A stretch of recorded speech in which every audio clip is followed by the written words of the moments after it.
Bueno, buenas tardes a todos y a todas. Buenas tardes a los que nos están siguiendo también en directo en este streaming del martes de la UNED, hoy con Luis Fernández Ríos para hablarnos de la prevención de la depresión y del suicidio. Yo quiero daros las gracias a todos los que estáis aquí con nosotros en el centro, en el aula. Es un gusto veros y es un gusto compartir este rato con vosotros, y también daros la bienvenida a los que estáis al otro lado y a los que nos veréis en diferido.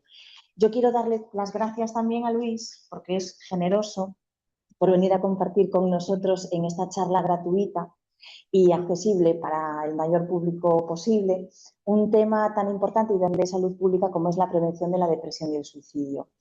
Luis, que es doctor en psicología, que fue profesor titular en la Universidad de Santiago de Compostela muchos años, profesor tutor en este centro, no voy a decir cuántos, porque sé que es coqueto y yo también, así que no diré cuántos, pero es un especialista en psicología preventiva y ha publicado numerosas obras sobre esta materia.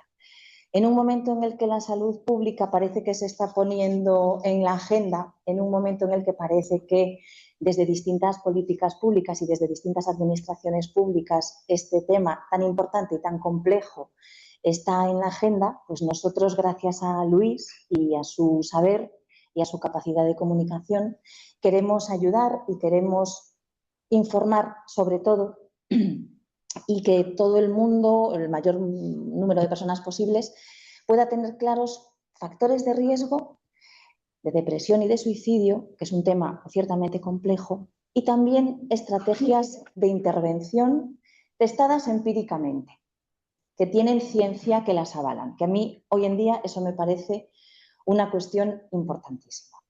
Luis, mil gracias, de verdad.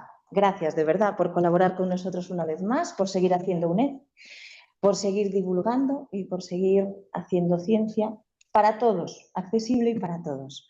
Os dejo con Luis Fernández Ríos en este martes de la UNED, el más exitoso hasta la fecha, y eso ya es decir mucho, para hablar de la prevención de la depresión y del suicidio. Muchas gracias a todos. Vale, gracias, Ana.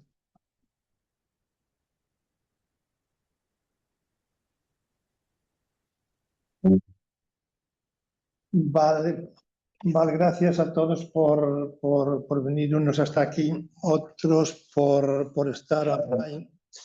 Y nada, lo que decía la directora Ana, de que uno es coqueto, pues en absoluto. Yo me pasé en Santiago y en otras universidades 40 años y aquí 38, 39, quiero decir que son muchos años, prácticamente el comienzo de la psicología en España y evidentemente el comienzo de la psicología en Galicia. Por supuesto que la psicología que se daba o que estudiábamos hace 30 años, que yo recuerdo cuando la muerte de Franco teníamos clases de psicología fisiológica.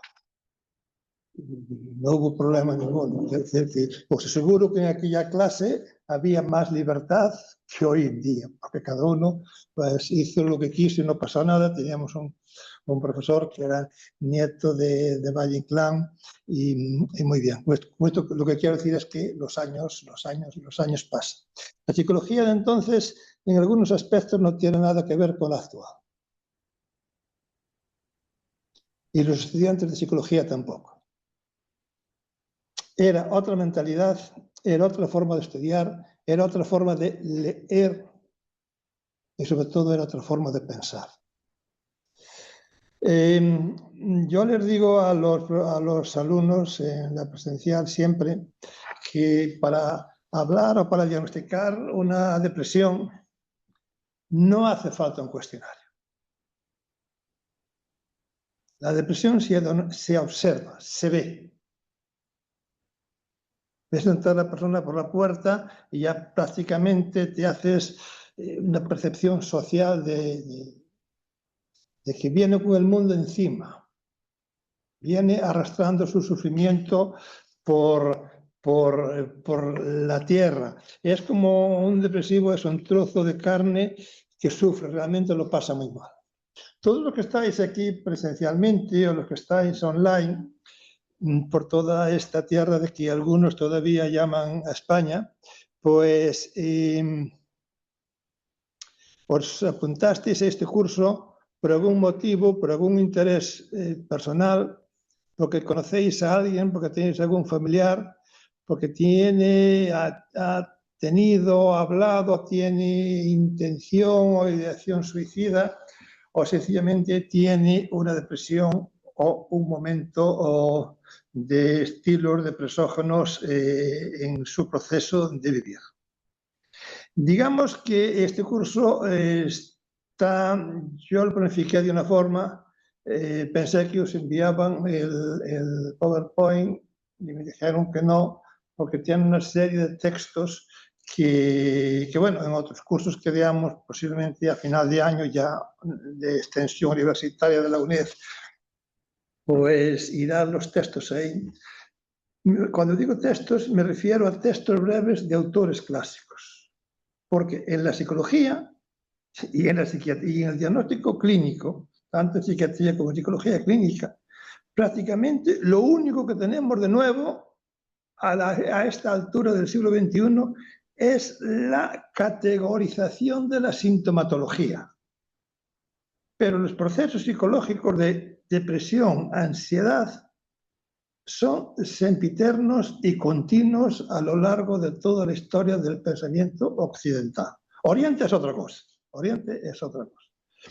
Excepto, por ejemplo, cuando hablamos, una de las estrategias de afrontamiento de la sintomatología depresiva, de ansiedad y de depresión, de preocupación, etcétera, son las creencias religiosas, es decir, digamos, espiritualidad. Y las creencias religiosas, la espiritualidad, es la creencia en una entidad sobrenatural. Da igual que sea cristianismo ortodoxo, cristianismo no ortodoxo, que sea cualquier hinduismo, es decir, cualquier tipo de espiritualidad oriental o occidental. Realmente el cristianismo es una religión oriental extrapolada a Occidente por espada y fuego, por motivos políticos. Lo que hizo Constantino fue un tinglado político. Utilizo la religión para el poder. Punto, se acabó, no hay más. Entonces,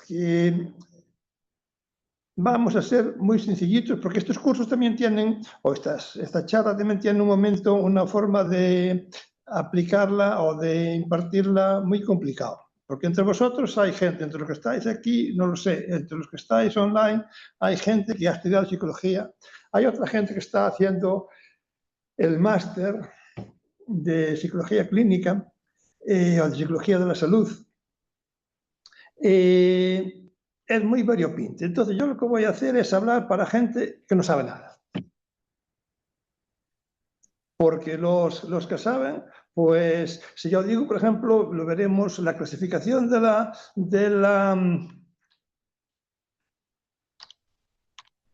la clasificación de la depresión según hace, si digo el DSM-5R y el ICD-11, pues los que saben de qué va, ya lo saben. Y los que no saben de qué va, dirán, ¿y esta tontería qué es? Pues el DSM es la clasificación internacional de enfermedades mentales que hace la Sociedad Americana de Psiquiatría. Y la otra es la clasificación de enfermedades que hace la Organización Mundial de la Salud. Diréis vosotros, ¿de cuál te fías más? A mí, yo de la OMS fiarme lo justito. Más bien poquito. Dicho de otra forma, más bien nada. Porque es una panda de burócratas que viven hablando de lo que tienen que hacer los demás. Hacen unos informes que son muy flojitos.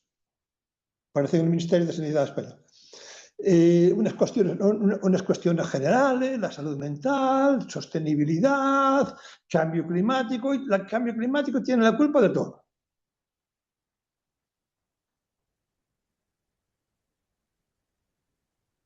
Pero mi idea, en la medida que tiene la gente saber si llueve mucho o no, es si el agua pasa un puente. Y este año no la ha pasado. Diréis vosotros, ¿dónde está todo el día? En el centro de Galicia. Yo nací en el concello de Lalín, que es donde iba a haber una riada tremenda este verano y no vino prácticamente nada. Y entonces, no me parecen las que no vino nada. Y entonces, pues decía, en el centro de Pontevedra, pues nada. Entonces, esto tanto avisar y tanto meterle miedo a la gente, es que el cambio climático es un gran chollo para muchos. Especialmente para los que se dedican a hacer y a rehacer paseos marítimos. En fin, y entonces, pues, hablaremos iremos pensando en personas reales y concretas, porque una persona, aquí pongo para que lo vayáis leyendo, es una historia tonta de una persona que se amarga la vida. Está tomado de un libro de El arte de amargarse la vida, y es un señor que tiene un clavo y un martillo. Perdón, un clavo y un cuadro, y entonces tiene que colgar un cuadro. Y quiere colgar el cuadro y le falta el martillo. Y entonces dice, para colgar este cuadro me hace falta comprar un martillo. No, pero como el vecino de al lado estaba petando ayer, pues posiblemente tenga un martillo. Seguro que tiene un martillo. Entonces voy y se lo pido. Pero cuando voy a timbrarle me doy cuenta de que tuvimos una pequeña rencillita y entonces pues a lo mejor no me lo da. Es que es un desgraciado y no me lo va a dar. Y entonces acabo antes yendo a comprar el martillo. Y entonces cuando baja por la escalera para salir a la calle se encuentra al señor, gilipollas, desgraciado, tal, tienes un martillo y no me lo quieres dejar. Este arte de amargarse la vida es que a veces las personas era mejor que el proceso de pensar se lo dejaran en casa. La maldición del ser humano es que piensa, es que hace atribuciones, es que veremos cómo funcionan las atribuciones, funcionan bien. Entonces este es un libro de Paul Barnaby, que era un gran teórico, fue un gran teórico de teoría de comunicación de la Escuela de Palo Alto de California. Bien, yo tengo un compañero de facultad que es fan de él, siempre lo ha sido. Y entonces, pues, utiliza una comunicación paradójica que a veces a los alumnos les choca mucho. Y entonces, ahora como hay que andar con tanto cuidado, pues ha cambiado y se ha olvidado y ha mandado a toda la escuela y está al carajo, porque no puedes jugar porque siempre ha de hallarse alguien que se siente ofendido. Y entonces, los ofendiditos de todo lleva a esto, a que la escuela pues barras el contenido y es muy bueno, es catedrático de psicomatología del Departamento de Psicología Clínica. Y este es un texto de Cortázar, que también es otro especialista en amargarse la vida. Ese es un señor que le han regalado un reloj, pero le han amargado la vida. Porque cuando te regalan un reloj, te regalan un pequeño infierno florido, un calabozo, no te dan solamente un reloj, te regalan un pedazo, etcétera, etcétera. Es magistral el texto de Cortázar. Entonces, sí, yo he sacado las cosas para que pueda poder acoger. Al final de todo está la muerte. Pero lo de Cortázar es genial.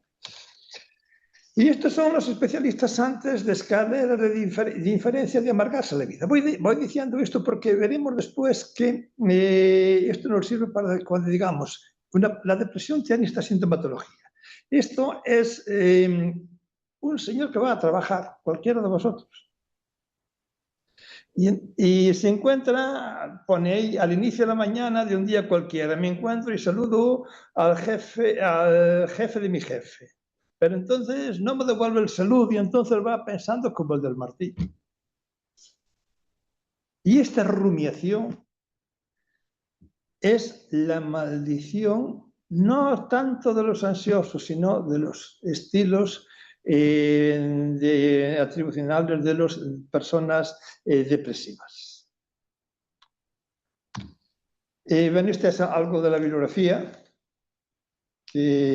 Yo pongo estos 3 libros al principio que son muy sencillitos, son hechos por un compañero mío, Fernando Lino, que es catedrático de psicomatología en Santiago, escribe muy, muy bien y después tiene una cuestión muy sencilla, se le entiende. Tuvo muchos cursos aquí, conmigo aquí en la UNED, hoy iba a venir. Le comenté si podía venir, pero tenía un compromiso ineludible para, no pudo venir. Si no, ha sido alumno mío, que es un chaval joven. Entonces, aquí al final tenéis los dos mejores libros que hay en español de depresión. Uno es este, la segunda edición, y otro es La terapia cognitiva de la depresión de Aaron Beck, pero la edición de 2026. Porque cuando vais pronto a la librería os venden la otra. No, la nueva.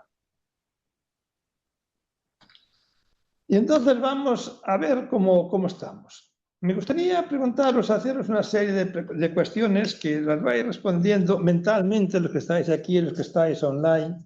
Este es un cuestionario muy utilizado en trabajos de epidemiología.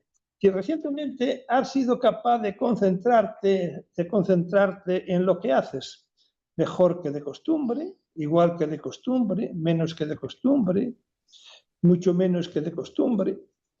En segundo lugar, recientemente has perdido mucho sueño por preocupaciones. Ir apuntando. En tercer lugar, últimamente, si te has sentido una persona útil para los demás, más que de costumbre, igual que de costumbre, menos. El número 4, recientemente se siente capaz de tomar decisiones.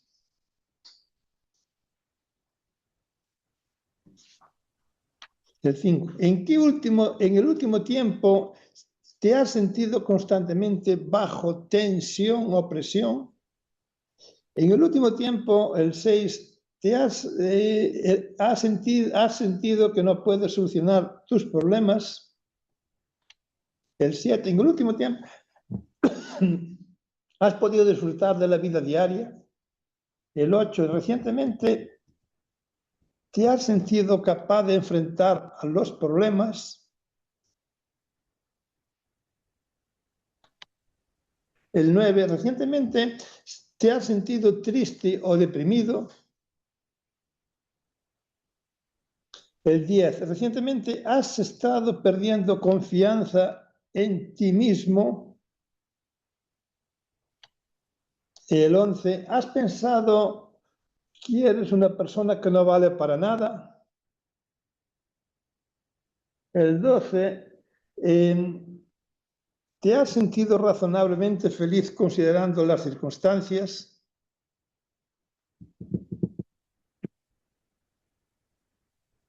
El diagnóstico es este. Es un cuestionario muy utilizado. No tiene problema ninguno, que decir lo tenéis en red, que decir que estáis en Google está, ¿no? Aquí iba a hablar, y lo voy a hacer en 3 minutos, algo de historia, porque tanto ya Aristóteles, Schopenhauer, que a mí, por no decir a otra gente, estaban a favor de que ante el dolor psicológico del cual hablaremos, la persona vale la pena o puede o está justificado que se suicide.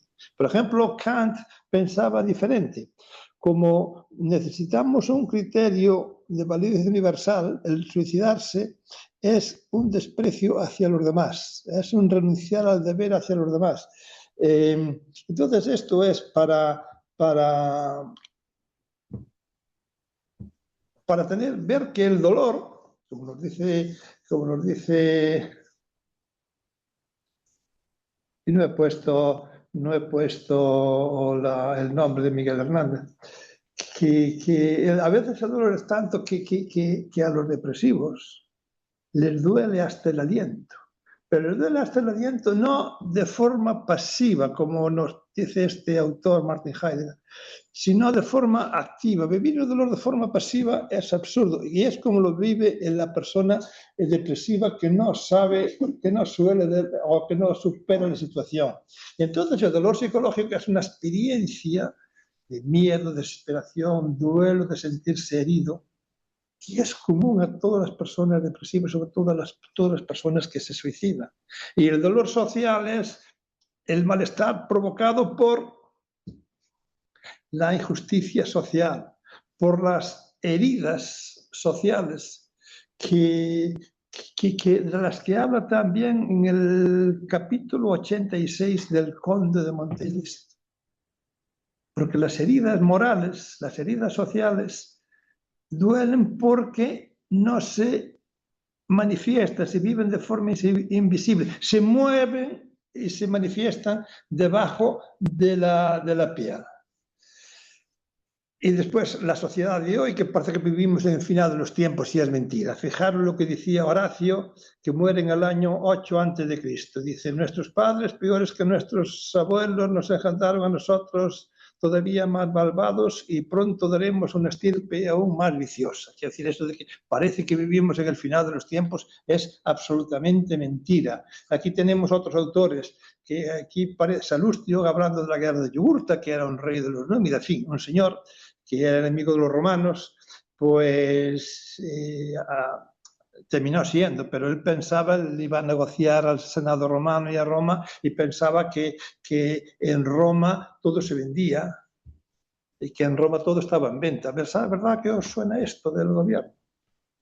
Pues Séneca dice también, Séneca, en la época de Séneca ya había cambio climático, porque dice el construir al lado del mar y haréis que el mar se retire hacia adentro, como hicieron en La Coruña con Riazor. Y todos sabemos que en Coruña vendrá un día una ola, o 2 o 3 o 4, que llevarán el centro de La Coruña. Tardará 100 años, 500, pero vendrán. Y la gente se desesperará. Sí, ¿de quién es la culpa? ¿Del cambio climático o de la gente? De la gente.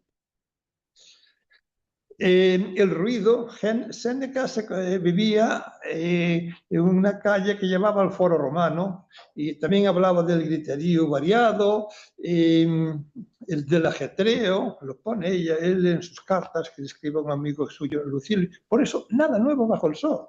Por eso a mí me encantan estos alarmistas de la nada, que o son unos ignorantes históricos o unos aprovechados políticos. Y normalmente son unos aprovechados políticos. Porque otro autor, Catulo, dice, tiempos sin discernimiento y sin sensibilidad. Hay otros autores que titulan, siglo ignorante y estúpido. Cuidado con las traducciones, que es muy complicada, es muy complicada. Aquí pongo el texto largo de Catulo, que pone, había una joven que llamaba a Meana, la joven jodida por todos, me reclamaba ni más ni menos que 10.000 sestercios, etcétera, etcétera. Las obras de Catulo las tenéis bien traducidas en español en la editorial Gredas. Entonces, después, el tema de prohibir o de conseguir algo haciendo leyes. De si la violencia de género o violencia machista, o como le llaméis, si las leyes van a servir para algo. Para algo sí, pero que van a solucionar el problema, no. Y esto lo sabemos desde hace siglos. Ya Cicerón, cuando hacía el discurso sobre un tal Cluencio, decía, sí a la salud. El magisterio de la política para construir una sociedad sana. Aquí pongo un ejemplo de Tácito que dice, cuanto más corrupto estaba el Estado, más numerosas eran las leyes. ¿Verdad? Parece el Parlamento, ¿verdad? Que os suena. Otro autor, en fin, Montesquieu decía que las leyes inútiles debilitan las necesarias, etcétera, etcétera. Quiere decir que no hay nada nuevo.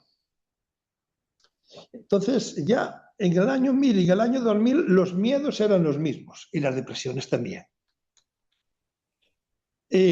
Anda por ahí unos discursos de que yo lo tengo visto en muchos sitios y es mentira, de los modelos de vacunas para la prevención de las drogas, para la prevención de la depresión.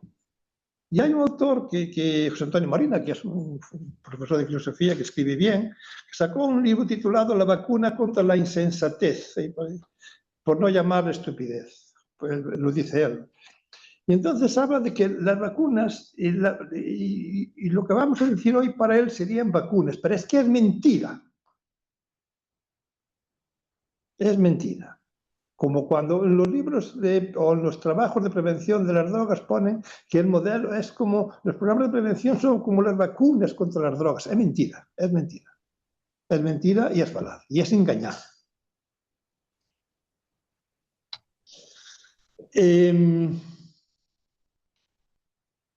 La sociedad del riesgo, que solamente me interesa hacer énfasis en dos cosas. la ética de la convicción y la ética de la responsabilidad, que es tomada de un autor protestante.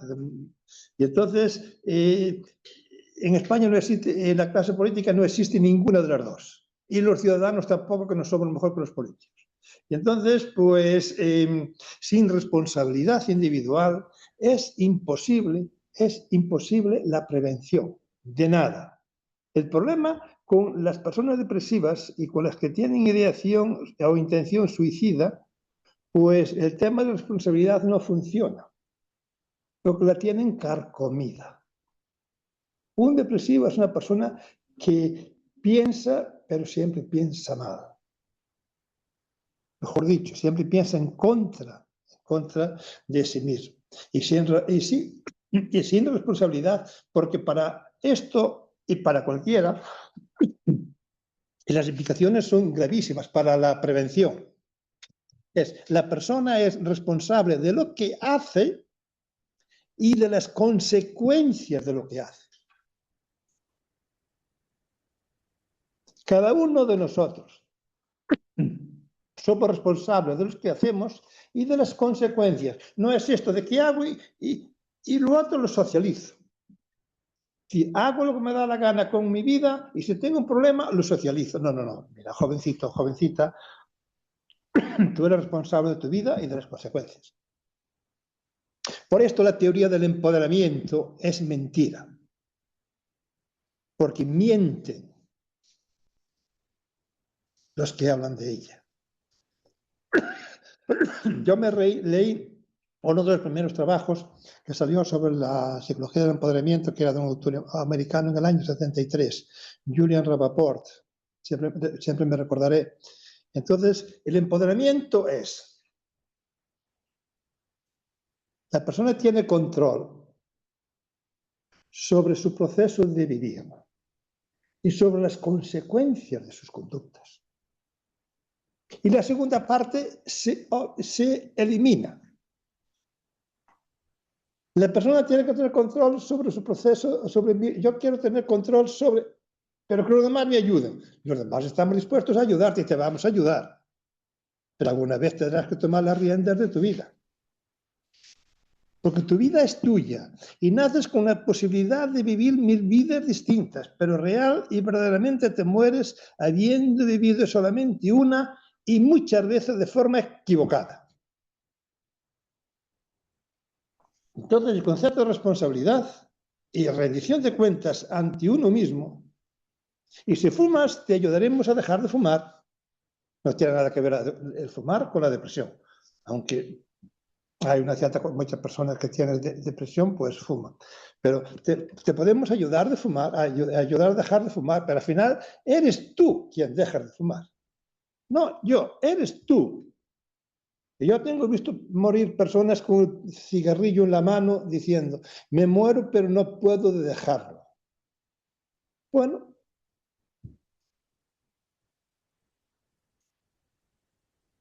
suerte para la seguridad social, que no tiene que pagar la pensión. De un mal siempre ha de haber algo bueno. Ya digo, ya no es el caso de las personas deprimidas. Y después, en las políticas de salud, hay lo que le llaman el problema de manos múltiples, que es infernal. Infernal. Pongo aquí un ejemplo de esto, de entornos digitales, de prohibir los móviles, tal y cual, y entonces pone: es la mejor forma de hacer el tonto y no hacer nada. Garantizar estos derechos en el entorno digital es una responsabilidad colectiva del Estado, de las plataformas tecnológicas, de los medios de comunicación, del sistema educativo, de las familias, de la sociedad civil y, por supuesto, de las propias personas jóvenes. Le hemos jorobado. Nadie va a hacer nada. Además está formulado teóricamente, es decir, empíricamente. Es el problema de las manos múltiples. El que lo quiera buscar tiene las palabras en inglés ahí para buscar en las bases de datos. Entonces, está todo conocido. Esto es hacer una maraña en donde hace muchos años, o sea, hace mucho tiempo que esto se le llama teoría general de sistemas o modelo ecológico aplicado a la prevención. Vayamos a temas serios. Lo anterior es muy serio, porque lo anterior es el contexto en donde el individuo que nace le surge la depresión. Y entonces aquí entraríamos en temas de psicología del desarrollo. ¿Qué es un niño? ¿Cómo crea el niño, cómo construye el niño los procesos psicológicos superiores? Y aquí nos encontramos con un problema gravísimo en las facultades, que es que la gente no tiene ni puñetera idea, bueno, de casi nada, pero de marxismo. Y entonces, la mejor teoría o el mejor enfoque para explicar esto es hoy en día es la teoría de un autor, un tal, en fin, Lev Semenovich Vygotsky, pero bueno, quiero decir, la idea es, y las 3 ideas fueron formuladas, o las 4 ideas fueron formuladas por Marx, es que el ser humano es el conjunto de relaciones sociales. Esto que ahora dice la gente, dice, bueno, las personas tienen que interaccionar, tienen que moverse, estar socialmente integrados para disminuir la soledad, etc., lo cual es verdad. En segundo lugar, no es la conciencia individual la que determina la conciencia social, sino es la conciencia social la que determina la conciencia individual. En tercer lugar, las ideas dominantes en cada época, en la época de Catulo, en la época de Pericles, y hoy en día son las ideas de la clase dominante. Y después, los procesos psicológicos superiores, lenguaje, pensamiento, conciencia, van de lo interindividual a lo intraindividual, van de fuera a adentro. Que, dicho de otra forma, lo que vosotros pensáis, queréis en el aire, vuestras expectativas fueron de origen social y se interiorizaron y eso es lo que vosotros llamáis yo. Que al final vuestro yo es como un jinete en un caballo al cual en vuestra mente podéis redirigir, pero no podéis controlar. Esta analogía está tomada de Freud, porque el yo es esclavo del inconsciente, del ello y del superyo. Y entonces, partiendo con esto de moda, con esto de base, los trabajos que hay longitudinales sobre padres depresivos transforman y reproducen los estilos depresógenos en los niños. Y no hay ningún motivo para que un niño o una niña de 5, 6, 7, 8 años, 9, 10 tenga depresión. Los responsables, los padres. Los padres muchas veces son los primeros asesinos psicológicos de los hijos. No saben lo que hacen ni lo que se trae entre sí. Y después se quejan. Vosotros no veis por la calle padres que van con el niño en el carrito y el niño va mirando un móvil o una tablet. Claro, el niño va muy bien. Oye, después se te ayudará, pero la responsabilidad es tuya. Tú has construido al niño así. Es que después se vuelve contra mí, pues hace bien.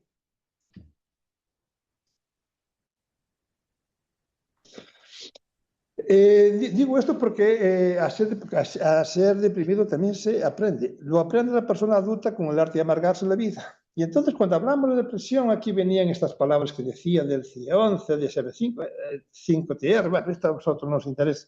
Esto, el primero es de la Asociación Americana de Psiquiatría y el segundo es de la OMS. El DSM-5R ya vamos hacia el DSM-6 y hay cambios importantes, sobre todo en el tratamiento, en la depresión, porque se habla de síndrome depresivo basado en citoquinas, que es una teoría inflamatoria de la depresión, que parece que es nueva, que parece que tiene bastante fundamento.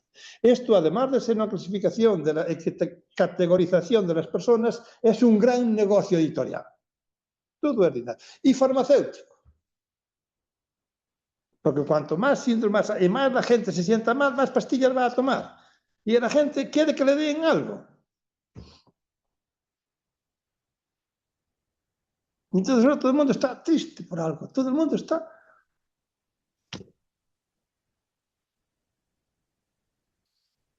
Yo no podía... Yo estaba... No vamos a hablar. Estaba leyendo estos días... Es que yo no sabía ni que existían estos 100.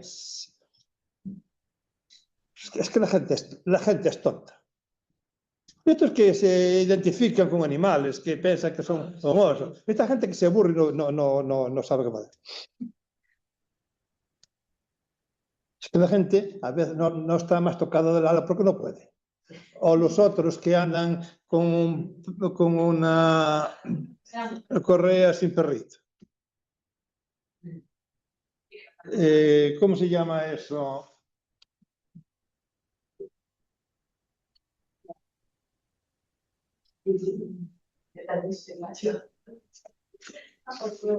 Bueno, es igual. Tiene un nombre.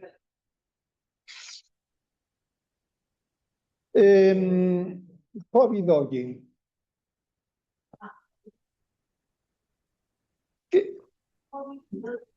Yo pensé que no me sorprendería más del ser humano. Es que porque eso vino, antes parece que fue el hobby de los caballos, que hacían lo mismo con el caballo y cogía un caballito de madera e iba saltando por el parque. ¿Qué podéis esperar del ser humano? En fin, aquí tenemos, digo esto porque lo curioso es que hay gente que se lo cree. Entonces, yo tengo aquí una cita que tomada del pobre Sancho Panza, que nos dice Sancho Panza, dice Don Quijote que cuando a Sancho Panza va a ser nombrado los consejos que le da gobernador de la ínsula de Barataria, dice, has de poner los ojos en quién eres, procurando conocerte a ti mismo, que es el más difícil conocimiento que puede imaginarse. Y Don Quijote tenía razón. Y Sancho Panza también. Por eso, después de ser gobernador, se cansa y se marcha y dice, señores, me voy, quedáis ahí. Sin un euro he venido, sin un euro me voy. A diferencia de lo que hacen muchos gobernadores de otras Españas. Es que parece que la única persona ética en la historia de España ha sido Sancho Panza. En fin, aquí vemos lo complicado que es el mundo de la depresión, los trastornos depresivos, qué cantidad que hay. Aquí nos vamos a centrar en el primero, el trastorno depresivo mayor. Y la sintomatología es, que esta es la clave. Todo lo demás es, enmarcamos esto a un depresivo en este sistema cultural catastrófico, que es mentira, pero interesa políticamente que la gente muera de miedo. Miedo por el cambio climático. Después los asesinan en un tren, eso sí, que es un asesinato como lo de Julio César. Pero da igual, es el cambio climático. Es la sinvergonzonería de las personas responsables y encargadas, pero es el cambio climático es esto. Disminución del interés o de gusto de saborear cuestiones de la vida. Pérdida de peso por problemas de comer. Sentirse retirado y sentirse aislado. Insomnio o hipersomnia. Agitación, retraso psicomotor. Esto es lo que es cansado. Pérdida de energía. Están en cama y se quieren levantar, pero no pueden, no dan. Su cuerpo no obedece a su voluntad. Desesperanza, indefensión, inutilidad, culpabilidad. Disminución de la capacidad para pensar o concentrarse y pensamientos de muerte recurrentes. Porque el suicidio es la solución al dolor psicológico que está pasando. Y si esta vida es absurda, aunque sea absurda, merece digna de ser explicada. Y una forma de ser explicada es o la supero o el suicidio. Este es el problema del suicidio que expone Albert Camus también en el mito de Sísifo. La otra sintomatología de la depresión es descuidar en vestir y asearse. Bueno, aquí hay que somos desastrosos y además no tenemos depresión. Cuando utilizamos un criterio geográfico para vestirnos, ¿Qué tengo a mano? Esto, pues esto me pongo. Ya está. Es decir, que movimientos muy lentos, bajo, tono de baja intensidad, llanto fácil y sin razón, falta de atención, cambios de temas de conversación, sentirse triste, que no vale la pena, sentirse culpable, sentirse pesimista. Ahora bien, ya me adelanto, que no vamos a llegar para hablar del tema. ¿Cómo se evalúa esto a través del tema de la inteligencia artificial de ChatGPT, que parece que va a solucionar todo? Es que la gente se apega a personas, a dioses, a objetos, incluido el lugar de nacimiento, a animales y ahora a ChatGPT. Es que el ser humano se apega a cualquier cosa que se mueva.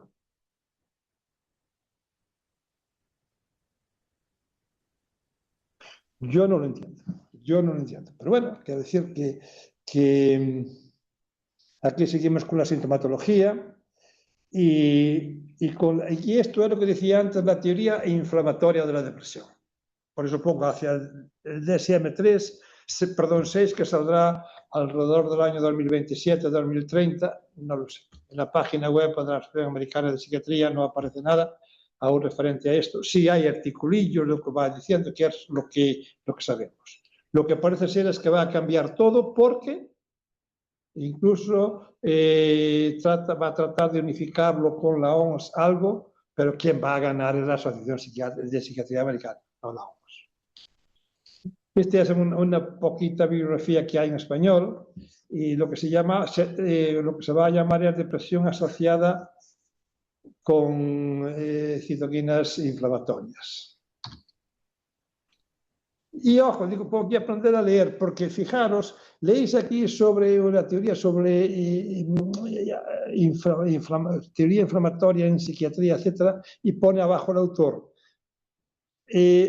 Durante la preparación de este trabajo, el autor utilizó una herramienta institucional de inteligencia artificial. Es que los investigadores hasta son vagos para eso.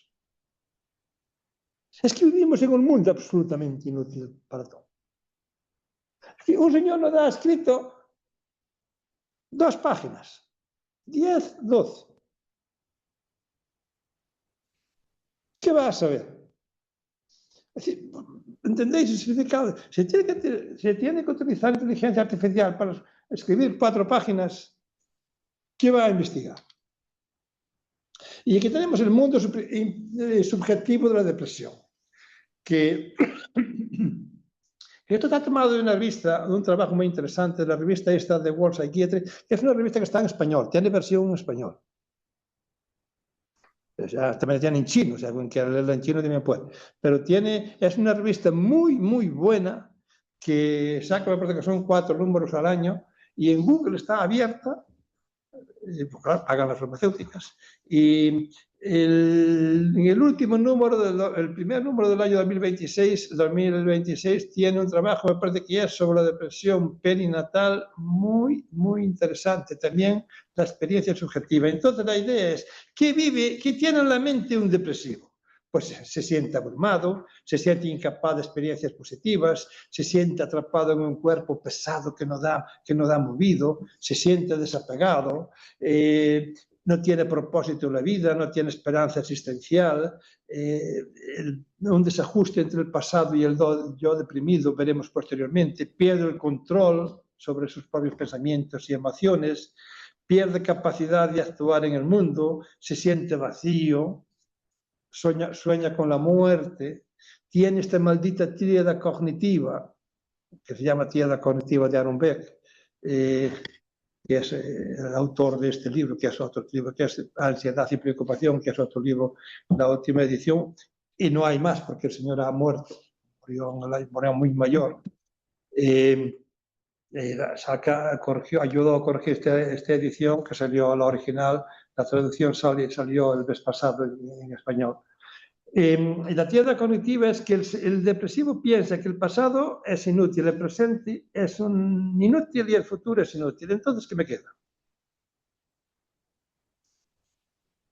Además de nada, suicidarme. Bien. Y ahora voy a leer algo lo de experiencia de trastorno de estrés postraumático, porque dado el problema que hubo sobre todo asociado que enviaron un correo relacionado con las personas que asesinaron en el tren, que asesinó el poder. Esos son muertos que van en el poder. La gente que ejerce el poder, sea quien sea. Y entonces no tenía pensado hablar ninguno porque el tema del estrés postraumático es un tema serio, es un tema muy, muy, muy serio, porque se produce por un hecho experiencial doloroso y traumático, y la sintomatología son sueños angustiosos recurrentes, malestar psicológico, evitación persistente de estímulos asociados con el suceso, alteraciones negativas en cogniciones, creencias y expectativas negativas, percepción distorsionada. Esto que dice la gente es que cuando paso por allí siento algo especial. Es que no quiero recordarlo. Por ejemplo, cerca de mi aldea hace muchos años había 4 chavales, habían ido de fiesta ya a la zona de Villagarcía y viniendo hacia Lalín se mataron entre Caldas Caldas de Reyes y Cuntis. Una madre, aún hoy, que era de mi parroquia, aún hoy no se ha recuperado. Con lo cual no se recupera más. El otro día, hace cuestión de un año, se murió un señor que había matado un paisano en mi aldea. La carretera era estrecha, realmente no tenía ni culpa la persona que murió ni el chofer. Le mató y un día llegó a mi aldea y me dicen que murió fulanito, el que mató a fulanito con el coche, y me dijeron, y nunca se recuperó. Y es comprensible. Entonces, esto todo de que se transforma en síndrome de estrés postraumático, hipervigilancia, respuesta a sobresaltos, problemas de concentración, alteración de sueño, etc. Es un problema grave. Yo tengo aquí un cuestionario que se utiliza para evaluar el síndrome de estrés postraumático, y algunas de las preguntas son: ¿tener sueños perturbadores que reproducen parte de la experiencia o están claramente relacionados con la experiencia? ¿Los tienes?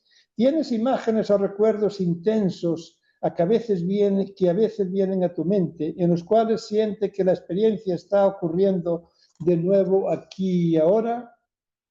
¿Estar súper alerta, vigilante o en guardia? Mucho poco.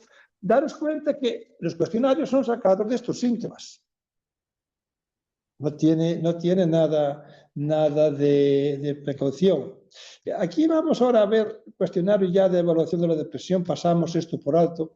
Os digo por qué, porque esto es muy bonito, pero os voy a decir cómo se aplica y punto. Tenemos aquí uno de los cuestionarios más utilizados en inventario de depresión de Beck. Entonces, hay 2 formas de aplicarlos. Uno es coger el cuestionario y aplicárselo a la persona, y otro es utilizar el cuestionario como instrumento de intervención. Es decir, a medida que el sujeto o el paciente me dice que se siente angustiado, tratamos la angustia y no pasamos al ítem siguiente. Por ejemplo, en las últimas 2 semanas, ¿qué te sientes? Me siento triste. Me siento triste gran parte del tiempo. ¿Qué nos dice a esta pregunta? Y entonces intervenimos ahí. Eso es lo que viene anteriormente, experiencia de aprendizaje mediatizada. Este es un señor que yo estuve haciendo un curso con él en Israel sobre modificabilidad cognitivo-estructural. Entonces tenemos el aprendizaje directo del niño que se enfrenta al problema, o la niña que se enfrenta a un problema mediada por un adulto. Aquí es donde viene el enfoque marxista del aprendizaje. El aprendizaje siempre es mediatizado por adultos competentes. ¿Qué es este ejemplo de va una persona adulta con los padres o los abuelos con un niño al semáforo y llegan al semáforo y le dicen Marquitos o o Marquitas, no puedes pasar porque el muñequito está en rojo. Eso es experiencia de aprendizaje mediatizado, quiere decir que no tiene nada de particular. Y esto es lo mismo. Y entonces, el segundo, pesimismo. No estoy desalentado respecto a mi futuro. Me siento más desalentado con respecto a mi futuro. No espero que las cosas funcionen para mí, etc. Y entonces, en función de cómo responda, intervengo aquí. Claro, es muy trabajoso, pero es mucho peor, mucho mejor. Y así con todos los síntomas de fracaso, de sentimientos de culpa. El sentimiento de culpa en los depresivos es muy grande, y en las personas que rumían, en la ansiedad también, porque la culpa es la transgresión, es decir, es el sentimiento de haber transgredido un imperativo moral. Y la vergüenza, que en esta país ya no existe, es la percepción de haber transgredido un precepto social. Pero como ya no hay preceptos sociales, pues nadie se te vergüenza de nada. Entonces, el sentimiento de culpa es un tema muy importante. Y hay un sentimiento de culpa positivo y un sentimiento de culpa negativo. Sentimiento de castigo, desconformidad, autocrítica. La autocrítica en los depresivos es tremenda, es lo que se llama realismo depresivo, que son demasiado autoexigentes, hay un componente de perfeccionismo, nunca de procrastinación es dejar las cosas para después. Y entonces esa autocrítica les corroe, etc. No vamos a enredar más en este cuestionario, que lo tenéis. A mí solamente quería hacer énfasis en la forma de utilizarlo, pero esto está tomado de las redes sociales, que hay 50.000 versiones. Y es el autor de este libro. Estos mismos autores tienen un libro de terapia cognitiva de depresión, que aquellos que hayan hecho psicología, pues les sonará, estarán del libro hasta la coronilla. Pero ahora hay una versión nueva que acaba de salir también ahora en 2026 de ese libro, que está mucho mejor que la anterior. Y otro aspecto que también pasa siempre en los depresivos es el problema del sueño. La persona deprimida, cuando empieza la depresión, empieza a dormir tarde, sobre la 1:30, 2, y duerme hasta las 3, 3:30 y despierta. Y ya está lúcida de todo. Y entonces está así dándole vueltas, rumiando sus miserias hasta las 5:30, 6 de la mañana, y después se queda dormido. Pero después a las 7 y algo se tiene que levantar y no puede levantarse. Le cuesta un montón levantarse. Eso es la primera sintomatología de depresión. Y cuando se rompe el sueño, el ritmo sueño-vigilia, por eso el tratamiento de la depresión en un momento primero hace falta necesariamente farmacología. Porque si la persona no duerme, si la persona no come, no va a salir adelante. Otra cosa es tomar farmacología durante 20 años, pero por tomarlo medio año, un año, no pasa nada por controlada por un buen profesional que la pueda recetar. Hasta que el sujeto enganche con la psicoterapia, o con la terapia cognitivo-conductual, o como se le quiera llamar todo esto, pues el individuo hay que sujetarlo bioquímicamente. Porque comer, sobre todo, comer y dormir. El mundo ya se lo reconstruirá en su cabeza, pero si no come, si no duerme, no tenemos nada que hacer.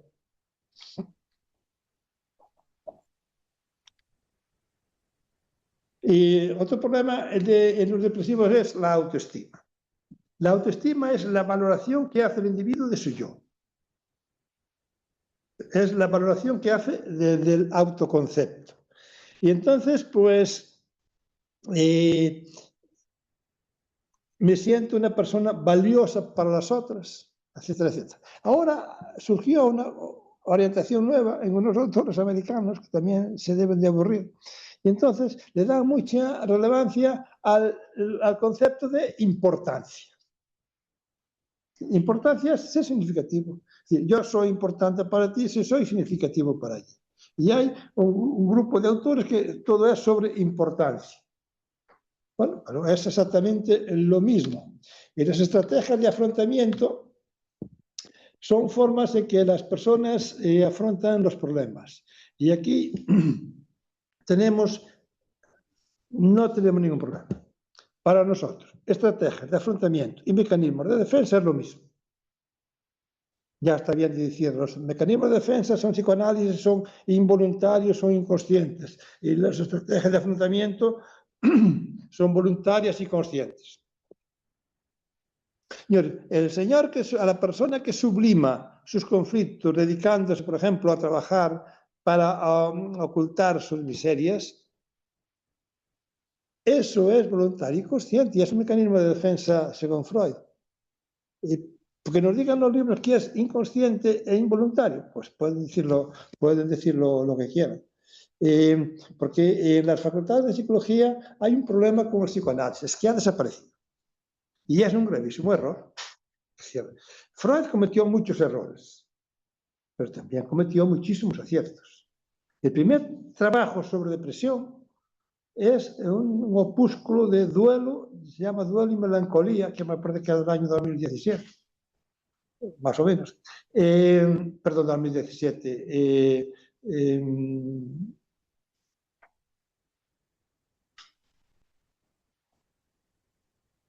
¿En qué siglo estamos? 2017, sí. Bueno, del siglo XX. No, pero de 1917. Ahora me salió, de 1917. Freud muere en el año 39. Después de publicar un libro inabordable que es La religión y el monoteísmo, que era un libro sobre el monoteísmo en donde él reformula, bueno, unas fantasías que tenía él con la religión, él era judío, y en fin, bien, pero escribió los trabajos para Freud importantes para la psicología clínica es el capítulo 7 de interpretación de los sueños, el yo y el ello, metapsicología, más allá del principio del placer, el porvenir de una ilusión e inhibición, síntoma y angustia. Y punto, y se acabó. Lo que pasa es que la facultad de psicología ha desaparecido. Mejor dicho, en la facultad de psicología la gente termina sin haber leído un libro completo. Y eso es una vergüenza. Eso es una vergüenza. Cuidado, y mucho profesorado tampoco. Porque la gente está imbuida en publicar, porque el ministerio se lo pide, publicar, aunque no valga para nada. Entonces todo es publicar y cuantificar, porque si no tienes X publicaciones en el negocio de las revistas con factor de impacto, pues nunca vas a pasar una evaluación de todos estos mangantes que están en los ministerios, que nunca hicieron nada en su puñetera vida, pero se dedican a evaluar el trabajo de los demás. Aquí es el mundo hecho al revés. El mundo hecho al revés. Estos que se inventan títulos, titulaciones, estos que les hacen las tesis doctorales, como el presidente del gobierno, y por encima dice que el 30% copiado es normal. En fin, la sinvergonzonería institucional en todos los partidos es absoluta. Y la ignorancia, absoluta. Y la voluntad de trabajo, nada de nada. Y entonces es un cuento de vivir del sudor de los demás. Pensamientos, emociones y conductas. Esto es el círculo vicioso de los depresivos. En los depresivos tenemos pensamientos, conductas y emociones. Si yo pienso que me tengo que caer bien a todo el mundo, que es una creencia irracional, y no lo consigo, voy a sentirme triste, emocionalmente triste. Y entonces me voy a comportar aislándome de los demás. Entonces, esta es la realidad. Este es el círculo vicioso, es siempre igual. Y es una maldición. Me siento triste.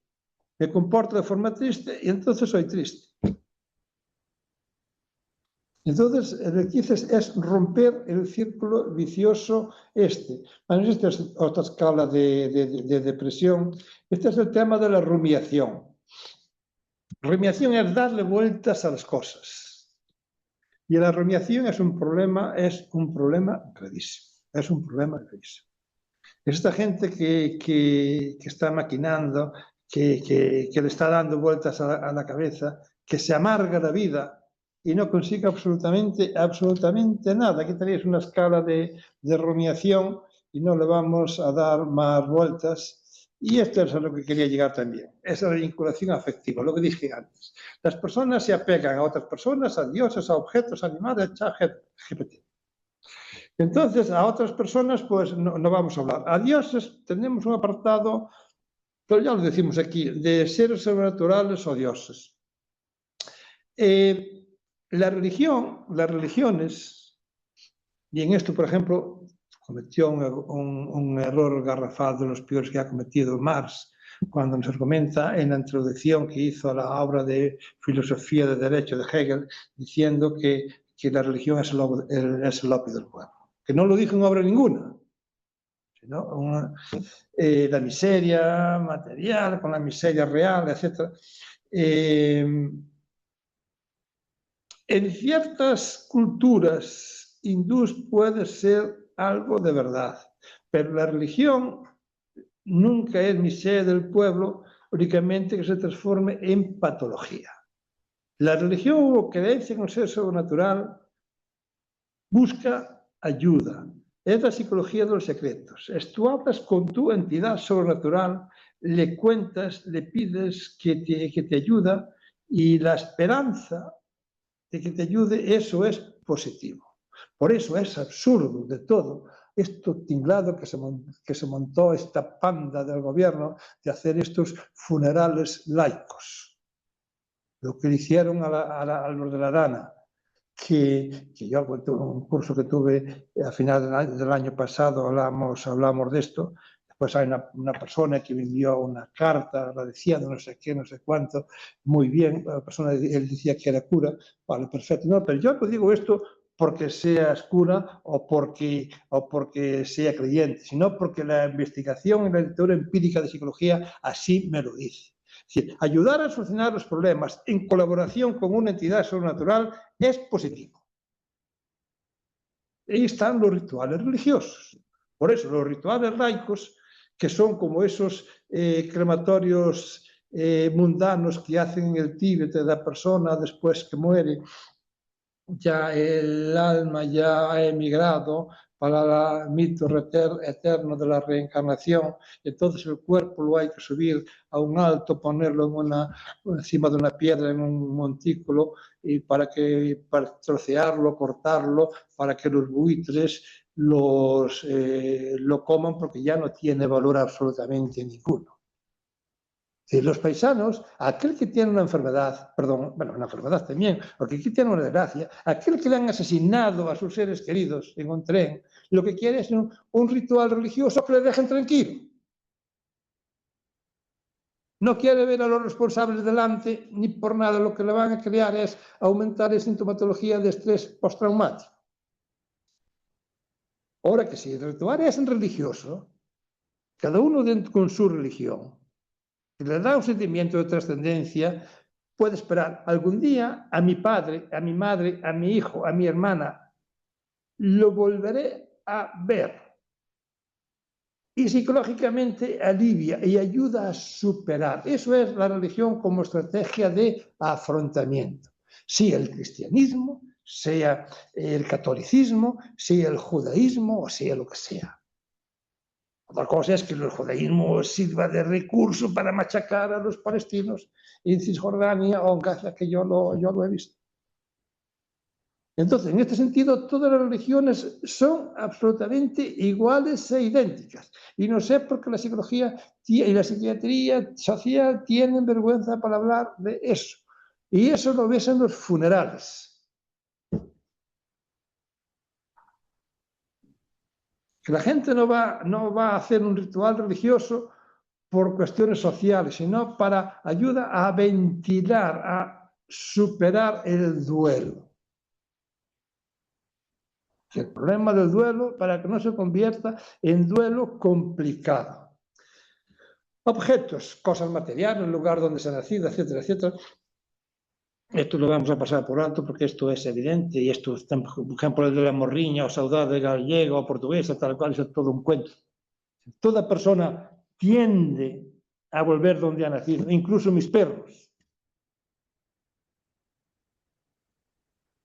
tienden a volver cuando llegan a un sitio, al conocido, se va de paseo de excursión, cuando vienen y llegan a casa se ponen todos contentos porque están apegados a un lugar y animales de compañía. La vinculación y además están recomendados por la Asociación Española de Cardiología para reducir la tensión arterial, porque si vas a dar un paseo con tu perrito real, no con esta tontería de ir con... haces ejercicio, estableces relaciones sociales, encuentras algún desgraciado que tiene muy mal carácter para los perros o para todo bicho viviente, haces ejercicio, tomas aire, te ventilas un poco la cabeza.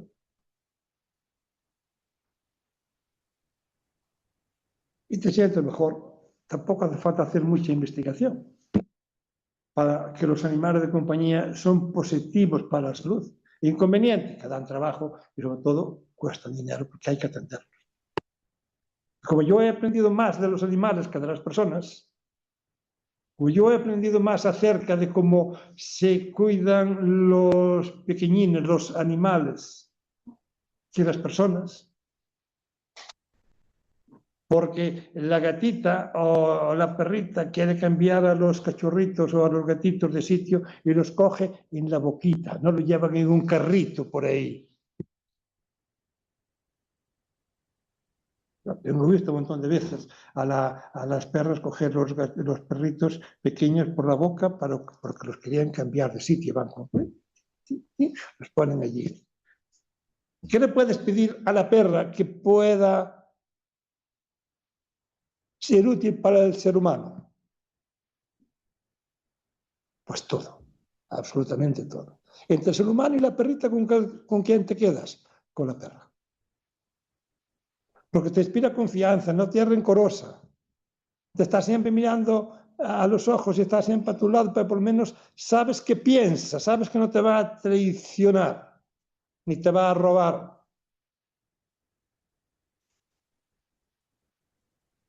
Y eso, psicológicamente, pues no tiene valor. O es decir, psicológicamente es un recurso muy útil.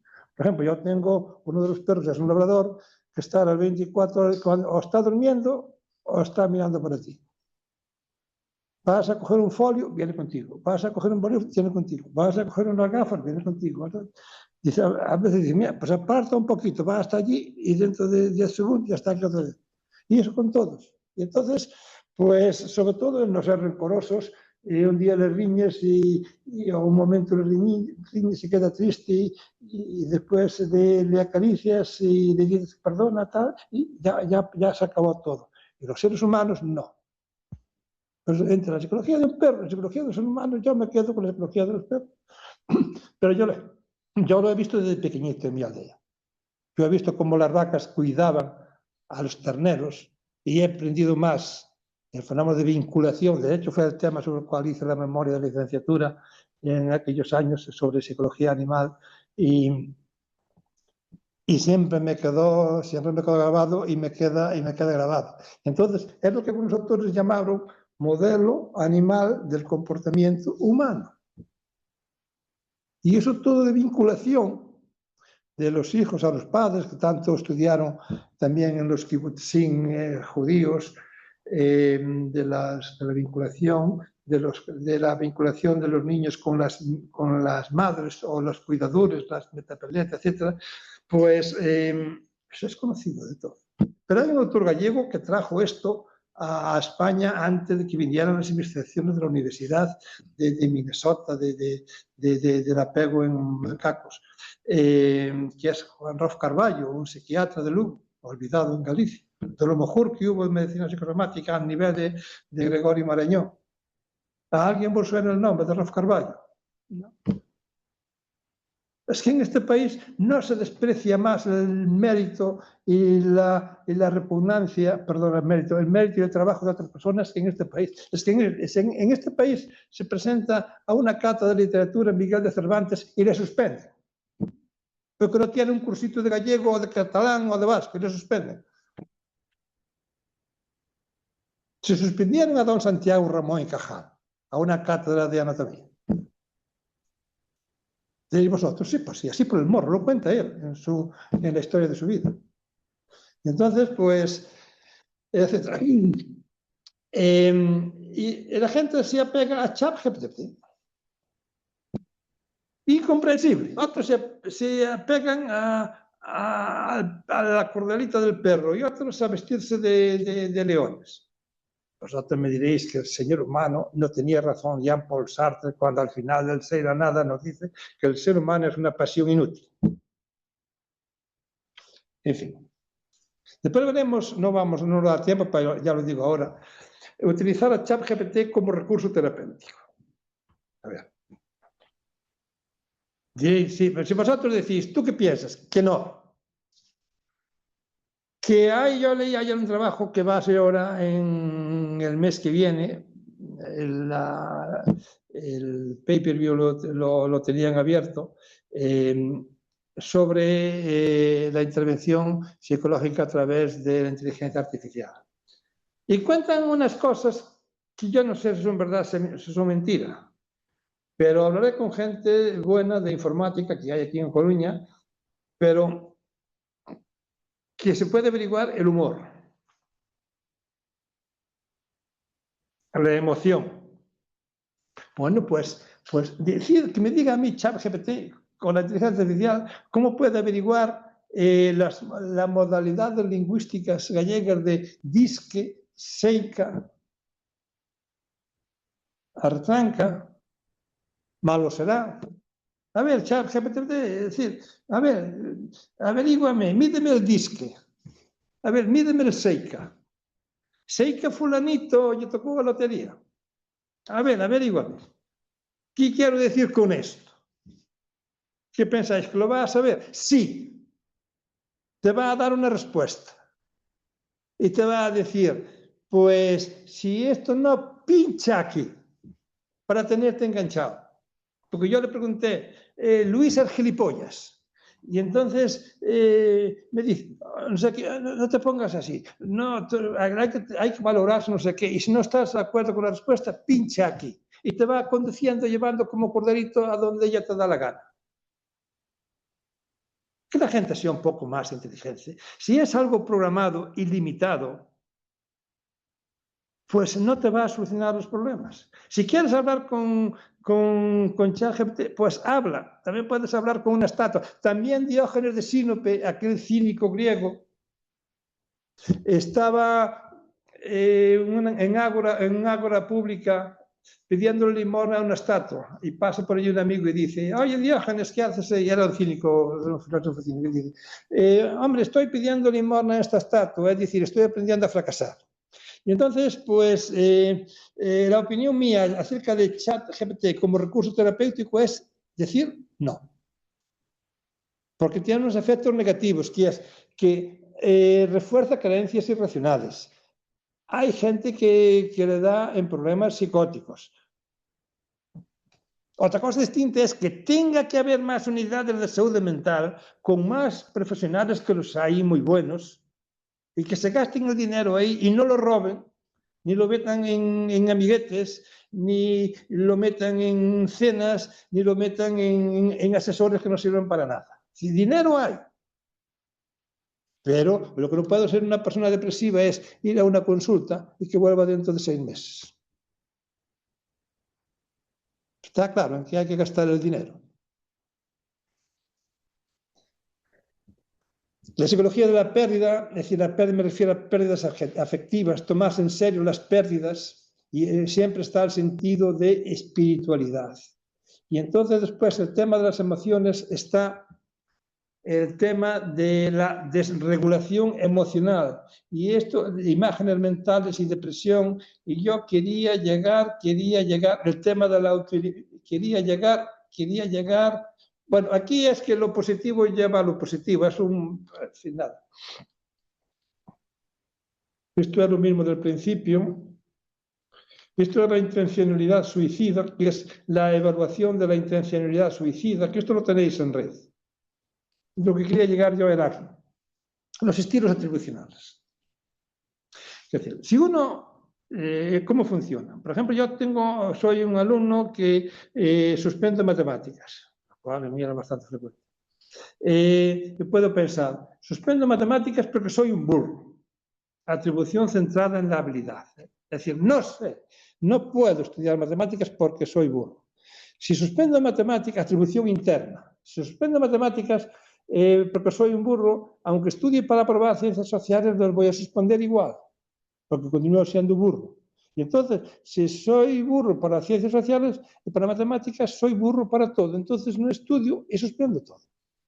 ¿Os dais cuenta de lo que es la atribución interna, estable y controlable o incontrolable?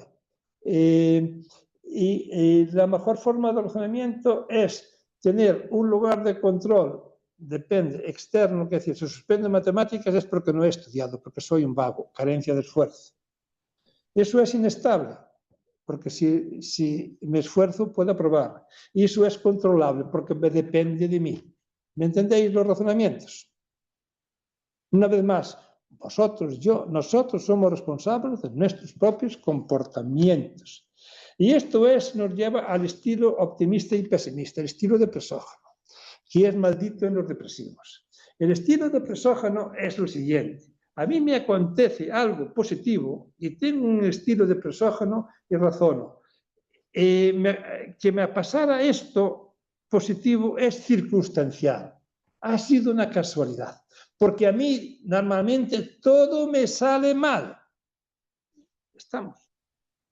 Y si me sale mal es que a mí siempre me sale mal y es algo permanente.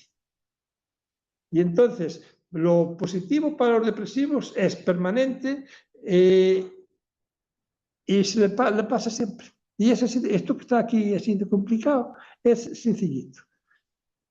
Lo positivo, el depresivo lo interpreta circunstancialmente, y lo negativo es que yo siempre me pasa mal. Entonces, la esperanza, nada.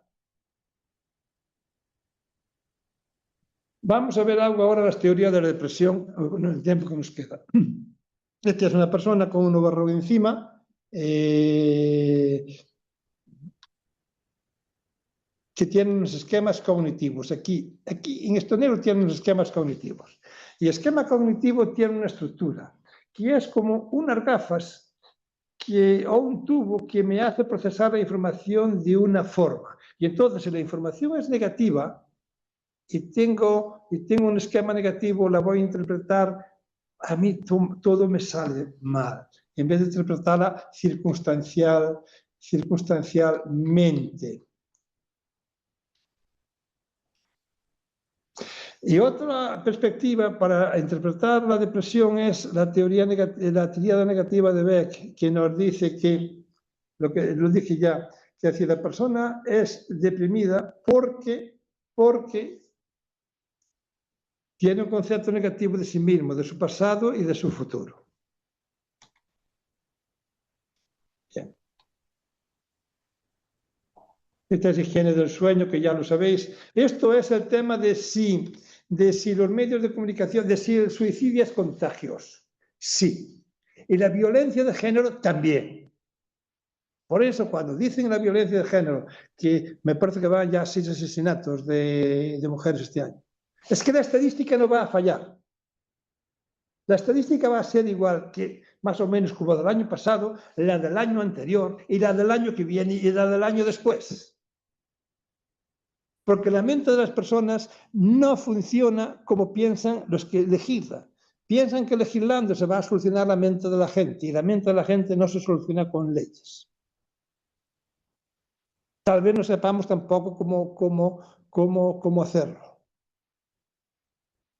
Pero este fatalismo de decir, hay que denunciar más. Bueno, pues el que quiera matar a alguien antes de que denuncie, pues va a matar.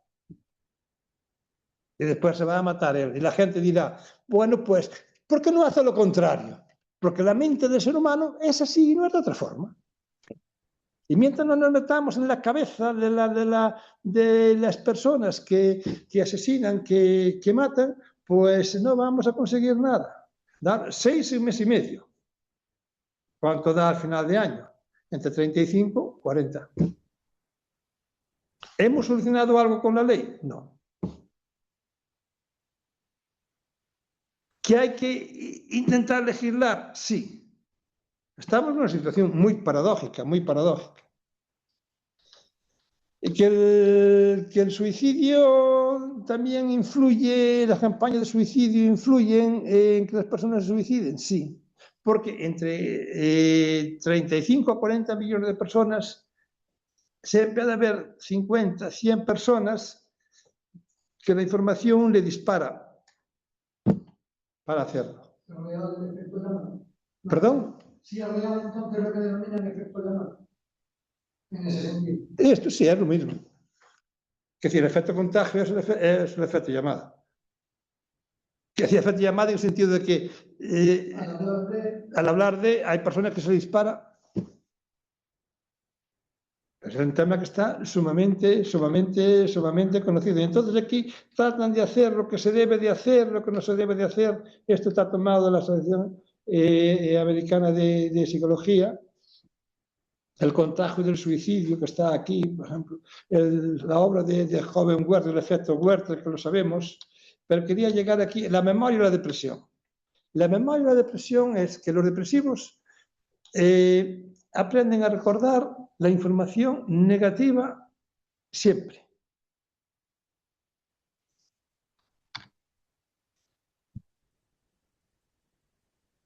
Es lo que se llama memoria dependiente del estado o memoria dependiente del estado de ánimo. Si aprendo una cosa en estado de ánimo depresivo, la recordaré mejor cuando esté en situación de estado depresivo. Y esto es el infierno para la persona depresiva.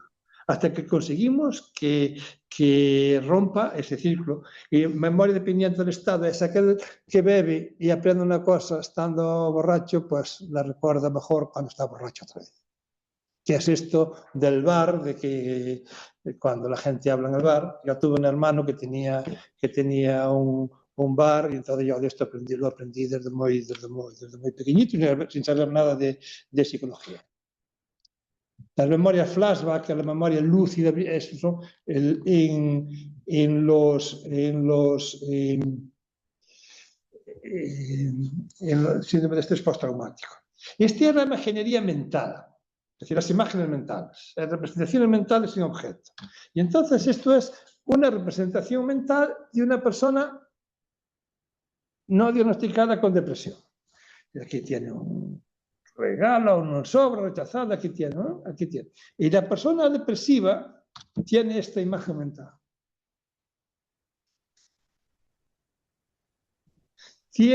Piensa algo, pero tiene negro, o está lloviendo sobre mi cabeza. ¿Entendéis bien lo que es la depresión? La espiritualidad, que esto ya lo vimos. Esta es la inteligencia artificial y la salud mental. A ver, vamos a ver aquí una cosita. Este es un tratamiento a través de realidad virtual de la fobia a los perros. Bueno, funciona, pero es mejor la persona que tiene fobia a los perros enfrentarla preferentemente con animales reales. Y esto es lo que le llaman fenotipo digital. El fenotipo digital es, por ejemplo, hago un metaproceso para buscar qué palabras en Twitter o en las redes sociales se repiten demasiado. Entonces tenemos llanto, temas de sueño, ideas suicidas, culpabilidad, temas de concentración, baja libido, irritabilidad, etc. Inutilidad, baja... Entonces, ¿esto qué me sirve a mí para un sujeto real y concreto con depresión? Para nada. ¿Está claro? Para nada. Lo que es bueno para el nivel de la población, para el individuo, puede no servirme para nada, que es lo que se llama falacia ecológica. Porque si tratamos de investigar la ansiedad de Beck a través de la inteligencia artificial, nos encontramos que nos da esto, un rollo, entusiasmo, y entonces decimos, porque en vez de hacer este rollo, ¿por qué no cogemos el cuestionario real y concreto, que es este, y se lo aplicamos directamente al individuo? ¿Me entendéis lo que quiero decir? O si no, lo que digo, quiero decir que yo no me sirve para nada, no me aporta nada. Para otras cosas sí. Pero para averiguar la ansiedad de una persona, lo hago yo sin inteligencia artificial. Al técnico de salud que le haga falta inteligencia artificial, mal vamos. Y entonces le pregunto, ¿sientes oleadas de calor bochorno no debido al calor, etcétera, etcétera? Y entonces que me lo diga. Y quería enseñar otra cuestión. Esto es escenarios virtuales y salud mental. A ver, hay gente que piensa que ver una realidad virtual como esta que le va a servir para algo. Y os aseguro que hay gente que sí. Si hay gente que le sirve andar con un perrito, también le sirve esto.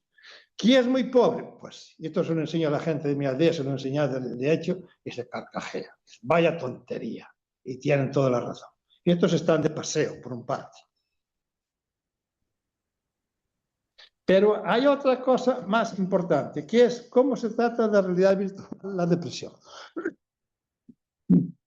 Entonces tenemos estos, ¿cómo se llaman? No sé cómo se llaman ahora, que llevan la sintomatología depresiva. Entonces andan pululando por ahí, yo lo cojo y lo tiro. Y entonces lo cojo y lo tiro y ya desaparece.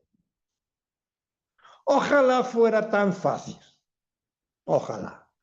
Pero la realidad es otra.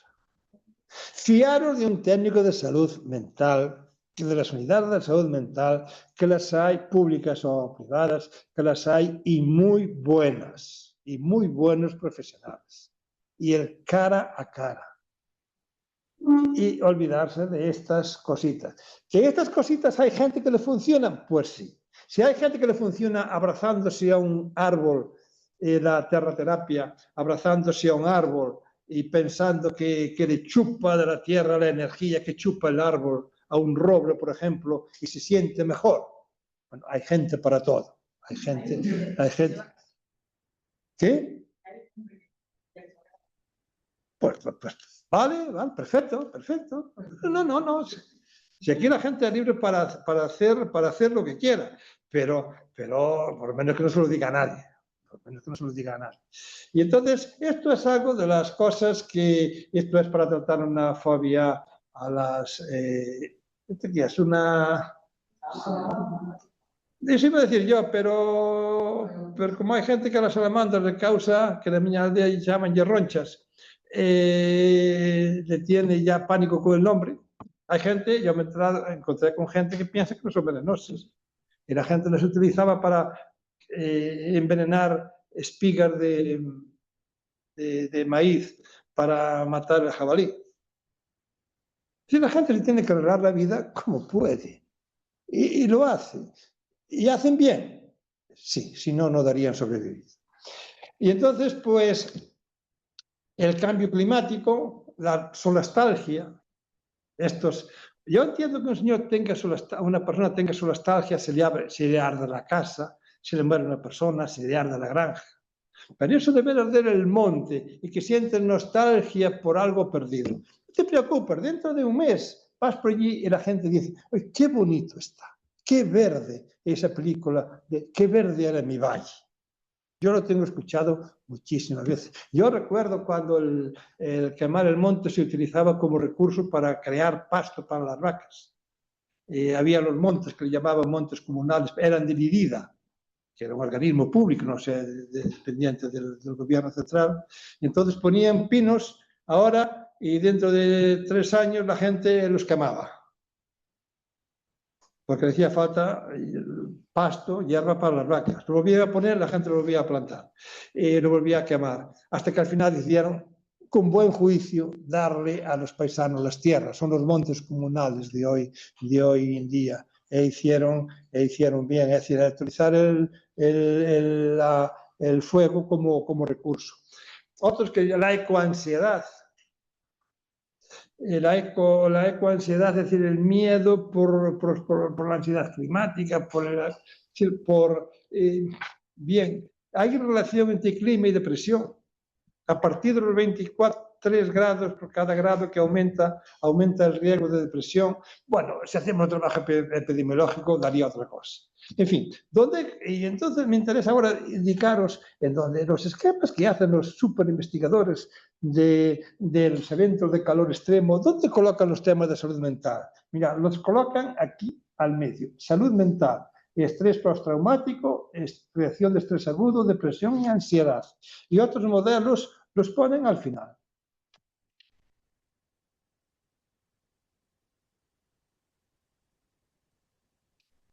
Y nada más, decir que al final hace falta, bueno, vayamos primero al de abajo. No, a esta cita de Julio Cortázar de Rayuela que nos dice: la risa ella sola ha cavado más túneles útiles que todas las lágrimas de la tierra. Y al final nos quedamos con el de siempre.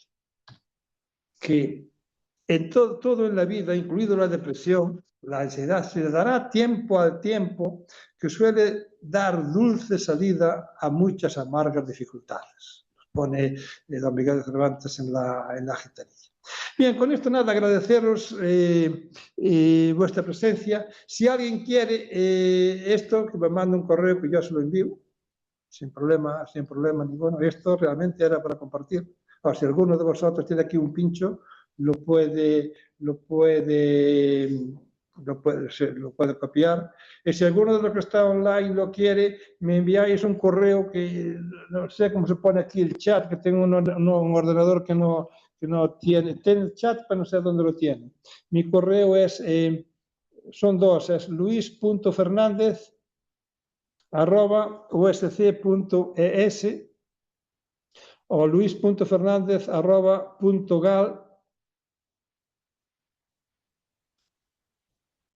No, el punto sobra, es decir, luis.fernandez@. .gal.